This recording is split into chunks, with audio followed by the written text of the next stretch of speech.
Welcome to the show.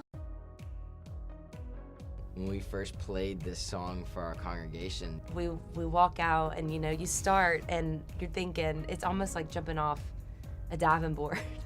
And I remember by the end of the first chorus where we were, people were just engaged and they were smiling. First Peter talks about you having like an inexpressible, glorious joy just to know Christ. I think that's really what the whole song is, at least our heart as we were writing it, was just the whole idea of knowing that our faith is expressed through joy.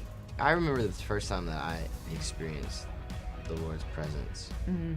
Like in my life when I was in a time of just really, really dark places. And I remember experiencing this just incredible joy. And it was like, the one thing that was just in my mind when we were writing the song was like, I want people to experience that again.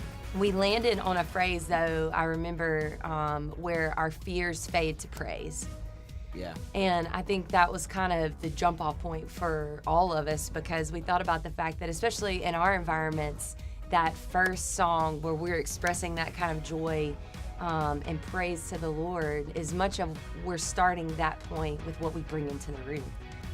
We have this hope of heaven, and how awesome is it that, no matter what happens, there's this underlying joy throughout this entire journey of life. I think that's the intentionality really behind the idea of joy and behind the idea of the song, really, because even being able to say joy when I sing your name, and the joy that I can't contain. And I think that's just being able to constantly remember, if we can live from that spot, then life is different, because our focus is where it needs to be.